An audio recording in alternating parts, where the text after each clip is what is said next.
Hello, and welcome to the Star Ambulance Service Employee Orientation. Over the course of this presentation, we will touch upon a variety of topics, including daily operations, scheduling, and much more. First, let us begin with a company overview.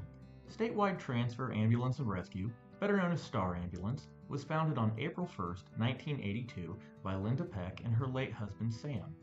It has been owned and operated by the Peck family ever since, making us the oldest and most experienced privately owned EMS provider in central Indiana, including the very first advanced life support provider in Montgomery County, which began in 1990. Today, Star operates BLS and ALS ambulances 24 hours a day, 365 days a year, providing emergency and non-emergency transportation to thousands of patients a year. Presently, Star operates multiple locations throughout Indiana, including Indianapolis, Lafayette, and Bloomington. Our headquarters, which includes our management and dispatch staff, is located in Crawfordsville, Indiana. Addresses to each of the station locations can be found in the Company Links tab on TraumaSoft.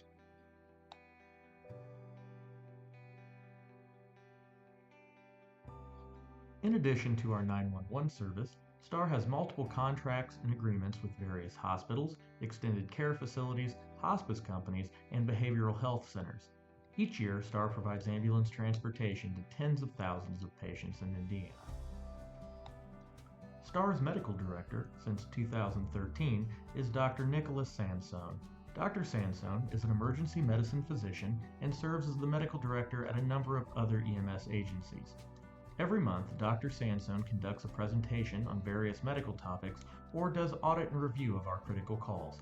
As a former paramedic, he has a strong grasp of the challenges of EMS and the needs of the field provider. Therefore, Star has some of the most progressive EMS protocols in the region and are updated annually to best meet the needs of our patients. At the end of orientation, you will be assigned a preceptor or training officer. While orientation covers many things, the true nuts and bolts of being a Star employee will be shown to you during your training period by your preceptor. These are individuals selected to best train and guide you on nearly all aspects of your job, including, but not limited to, patient care reports, ambulance equipment, and radios. Now let us move on from the company overview and begin covering the topics listed here. This is TraumaSoft, and it is a very important website that you should take the time to write down or save into your smartphone if you have one. star.traumasoft.com. Every member of Star uses this website every day, not only for scheduling, but for patient care reports, dispatch, billing, vehicle maintenance, and communication. To log in, you will need a username and password. The username will always be the same. It will be your first name and last name, all lowercase, separated by a period. Your password will initially be set up as welcome with a capital W, the numbers 123, and then an exclamation point. After logging in, you should proceed to the tab that says My Account. There, you will need to change your password to something custom. Additionally, you will need to enable the ability to receive company texts and emails by selecting Yes at the appropriate sections shown here. This will allow you to receive run information, open shift availability, training opportunities, and general company announcements. To find your work schedule, select the tab up at the top labeled as such. Star releases our company schedules a month at a time.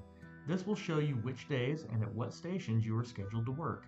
Star employees can access their schedule at any time by any computer, tablet, or smartphone that has an internet connection. In addition to the schedule, this website is also where any trade requests, paid time off requests, or additional availability is submitted. There are 3 rules when it comes to trading shifts. First, the days traded must fall in the same week starting Sunday and ending Saturday. Shifts cannot be traded such that any employee is working more than 2 shifts in the same work week. Second, a trade cannot cause a driving conflict, meaning that if either employee involved in the trade winds up scheduled for a 48-hour shift as a result of the trade, it must all be at the same station. For example, you cannot work the first half of a shift in Crawfordsville and then drive to Clay City for the last half. Finally, Rule 3 is that trades must be with someone of the same certification level. a paramedic, and an EMT cannot trade shifts. Paid time off requests are also submitted through TraumaSoft and must be completed at least 2 weeks in advance. During the first 2 years of employment, full-time employees begin to accumulate paid time off based upon hours worked. Based on working 2 shifts per pay period, an employee will accumulate 24 hours every 6 months from their hire date, or 48 hours per year. After 2 years of employment, that total raises to 24 hours every 3 months, or 96 hours per year. The full breakdown seen here can also be found on pages 52 and 53 of the Employee Handbook. Upcoming training and events are shared via TraumaSoft's intramail system. For those of you who use Facebook, there's also a private group you are encouraged to join called Star Training Calendar. This is simply another way we share and spread information about upcoming company training or outside training opportunities. For additional training and continuing education, Star utilizes an online software called v.3 Solutions. This site keeps track of all training hours and grants the user access to hundreds of hours of high-quality EMS education courses that count directly toward recertification of national and state certifications. During your initial precepting process with the company, you will be required to complete a few mandatory online courses through v.3, including HIPAA compliance training. Your login information will be provided to you via email. Next, we will discuss uniforms and appearance. Star provides employees with both summer and winter uniform shirts. The short-sleeve lighter blue shirt is the summer uniform shirt, while the heavier pullover sweater is the winter shirt. Either uniform is acceptable at any time, as you will find some employees stay in the winter uniforms longer than others. Employees are responsible for providing their own uniform pants. They must be full-length black or dark navy blue. They can be tech pants or cargo-style work pants. However, they may not be denim, sweatpants, or leggings. Employees are also responsible for providing their own black belt, black boots, or black tennis shoes. Undershirts beneath the uniform shirts are permitted, but must either be t-shirts, full-arm t-shirts, or turtlenecks, and only white, black, or gray in color. Any part of the undershirt showing must be blank and free of patterns, designs, or letters. Star baseball-style hats and winter ski-style caps are provided if requested. Full uniforms must be worn when off station at all times, not only on every ambulance call, but should you leave the station to buy food or any other situation while on duty. On station, full uniforms are to be worn between the hours of 9 a.m. and 10 p.m., not only for professional decorum, but also to ensure that there are no unnecessary delays in response times. Sleepwear at night is to consist of knee-length athletic shorts or full-length sweater pajama pants. Sleepwear shirts must also consist of t-shirts, full-arm t-shirts, or turtlenecks, no tank tops or sleeveless shirts. Star also provides winter coats. You will be fitted for a coat and one will be ordered. In the meantime, if weather requires, non-Star coats are permitted. They must either be black or reflective yellow and cannot have any other department lettering or insignia. Any designer insignia must be small. Facial jewelry, such as eyebrow rings, nose rings, lip rings, and tongue studs, are not permitted to be worn during working hours or while on duty. Ear jewelry is acceptable as long as they are studs and not loops. This is as much about safety of the employee as it is the appearance. Makeup, perfume, and cologne are permitted with reasonable moderation. All hair and facial hair must be clean and kempt. Every Star station has a full bathroom, including shower. Basic human hygiene is expected. Please bring your own toiletries, especially if you are working longer than 24 hours. Our organization prides itself on the professional appearance as well as conduct of our employees. We will now move on to daily duties. Assuming you would like to be paid, the first task all employees do when coming to work is to punch in on the TraumaSoft time clock. This can be done on the station computer or any device connected to the station's Wi-Fi. After punching in, you will find out who your partner is and to which ambulance you are assigned. At the beginning of every single shift, both employees will ensure the cleanliness of each ambulance inside and out. Additionally, each employee will conduct a full check of the ambulance and stock as necessary, completing the appropriate check sheet. Indiana State EMS Commission laws require that a check sheet be completed for each in-service ambulance every single shift. We fill out our check sheets electronically via TraumaSoft. You will find the check sheets by clicking the Company Links tab and looking under the Check Sheets category. There are ALS and BLS ambulance check sheets depending on which type of ambulance you are assigned. It is the employee's responsibility for keeping their designated stations clean. This will include picking up trash, taking trash to the dumpster, mopping, sweeping, or any other task necessary for the cleanliness of the workplace. Additionally, there is a washer and dryer at each station. Daily laundry is the employee's responsibility to be able to stock the linen cabinets and ambulance. Any paperwork, such as face sheets or physician certification forms, collected during ambulance responses and transports, must be submitted to the designated document box on each station. These documents may never go home with you, as that is a HIPAA violation. Finally, at the end of your shift, you will punch out on TraumaSoft in the same way that you punched in.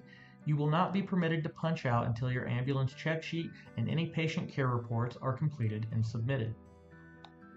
Another form you will find in company links is the maintenance request form. STAR has a full-time mechanic staff that works Monday through Friday at our Crawfordsville North Station. During the course of your daily ambulance checks, or any time during your shift that the ambulance experiences a mechanical issue or maintenance need, you must fill out a maintenance request form which will notify the mechanics. If the issue is small, such as an interior dome light needing replaced, simply filling out the request is sufficient.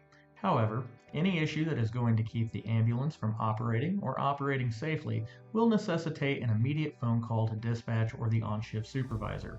In those situations, you will still need to complete a maintenance request, as this is part of our way of keeping a log over vehicle maintenance and status. Next, we will discuss professional conduct of STAR crew members. It is important to remember that the people we transport are not just patients, but are also customers.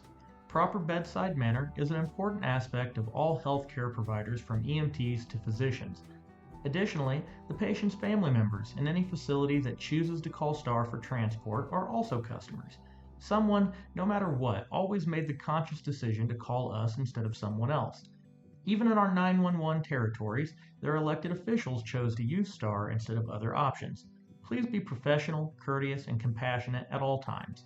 Again, this is not just an important part of working at STAR, but is also a vital part of being a high-quality EMS provider. As part of our daily responses, STAR regularly responds and interacts with volunteer departments.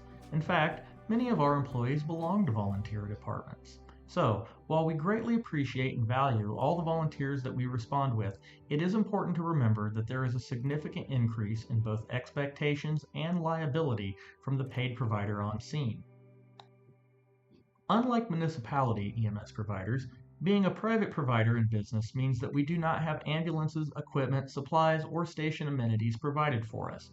Rather, we must pay for all of these things with funds we self-generate from doing ambulance transports.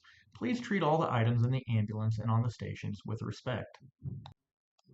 At any given point in time, there are over 150 people working at STAR Ambulance, people from different backgrounds, cultures, and age generations. Please be considerate and kind when interacting with your coworkers, many of whom you will undoubtedly make friends with. However, since we employ humans, there will be times in which there are conflicts between them. Such conflicts should be reported to the shift supervisor as soon as possible. So, while in many ways this is an unorthodox business, it is still a place of business where several have chosen to spend their careers and where professional conduct is expected and required. Please remember that when driving the ambulance, it is a big rolling billboard. The company name is in large font and on all four sides. Be a courteous driver. Use turn signals, obey speed limits, and park in appropriate spaces. Do not park in handicap spaces, fire lanes, or other restricted areas unless being utilized for the loading and unloading of patients. For example, if a person slips on the ice in a fire lane and breaks their hip, you may certainly park in the fire lane to render aid. Or if you are transporting a patient back to their apartment, you may park in the handicap space to unload the patient from the ambulance. But for any non-patient transport related ambulance operation, do not park in these areas. The ambulances are not four-wheel drive.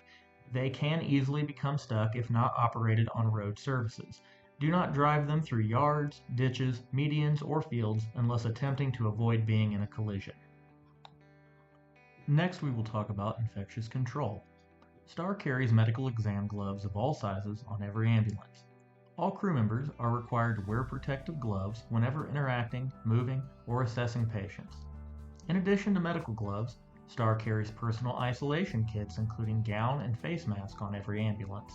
Crew members should wear these whenever interacting with patients who have known isolation precautions or whenever the crew member has any reason to believe they need additional isolation precautions.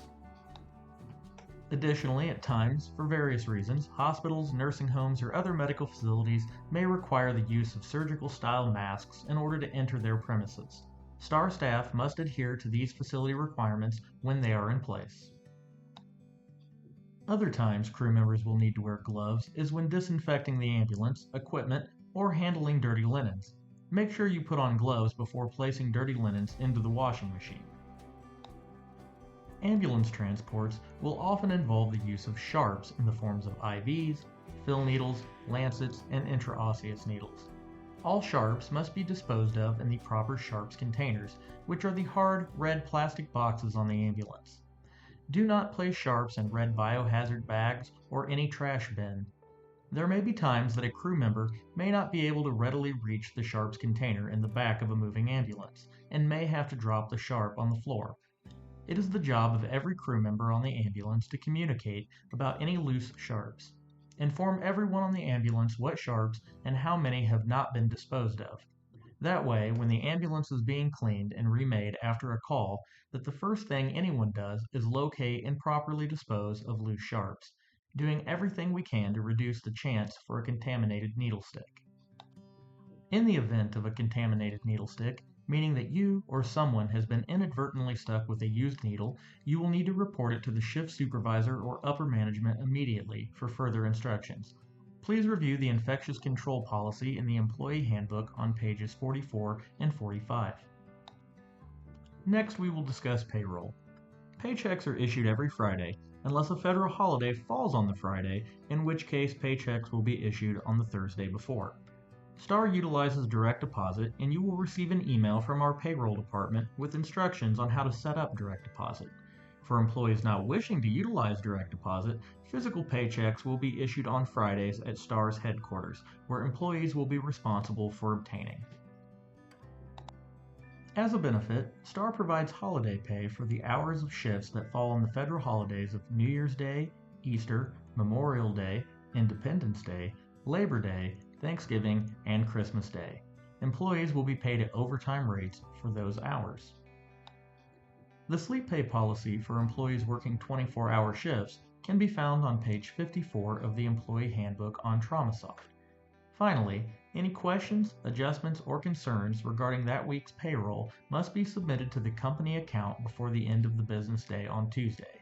Otherwise, alterations cannot be adjusted until the following week. STAR's accountant can be reached by email at payroll@starambulance.net. To fuel the ambulances, you will utilize one of two fuel cards found on the ambulance. All ambulances have both a Sunoco card and a Right Express card, also known as a WEX card. The Sunoco card can be utilized at any Sunoco station. The WEX card can be used at most gas stations around the state.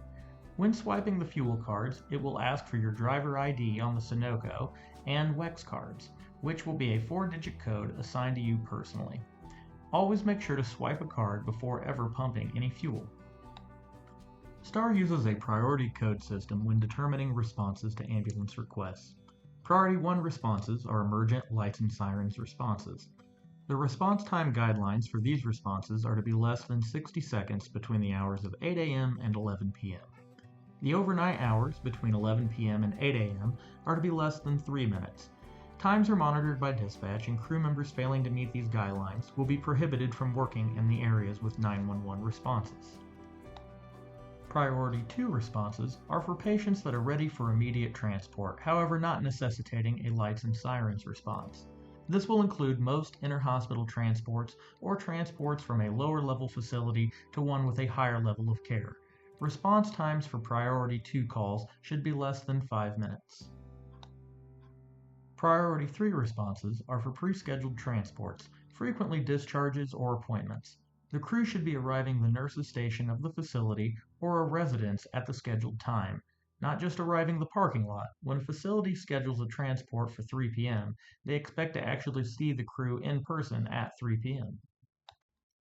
STAR utilizes a few different modes of radio communication, especially in Clay County, which we will discuss later. However, the majority of the company uses the AT&T FirstNet system for radio communication. The radios are mounted in the ambulances seen here. You will use these radios to mark en route, arriving, relaying mileage, receiving run information, etc. It is important to remember that STAR's dispatchers are taking calls and dispatching ambulances for multiple counties simultaneously, including 911 calls for Clay County. Being trained in emergency medical dispatching, STAR dispatchers also provide medical instructions over the phone to 911 callers.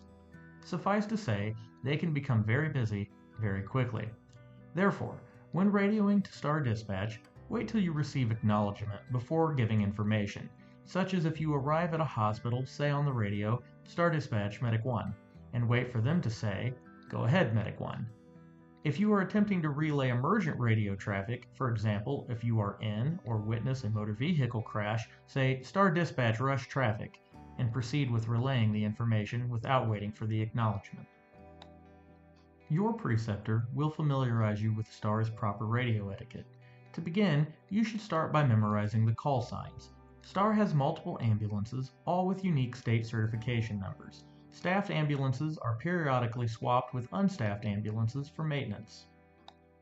However, what you call yourself on the radio is not determined by state certification number. When speaking on the radio, your ambulance will be identified by a call sign that is determined first by whether it is an advanced life support or basic life support ambulance. Advanced life support ambulances will be referred to as medic on the radio, whereas basic life support ambulances will be referred to as ambulance. Next, the number of your unit will be determined by its station location. For example, the Crawfordsville North Station ALS ambulance will always be referred to as Medic 1 on the radio, whereas the ALS ambulance in Indianapolis will always be referred to as Medic 20. The BLS ambulance at Lafayette Station is Ambulance 40, whereas the BLS ambulance in Greencastle is Ambulance 30. Take time to memorize these call signs during your training process. Lastly, we will discuss some Clay County 911 operations. Since 2018, STAR Ambulance has been the 911 emergency ambulance provider in Clay County, Indiana. As part of that responsibility, STAR operates 2 ALS ambulances in Brazil, Indiana, and 1 in Clay City, Indiana.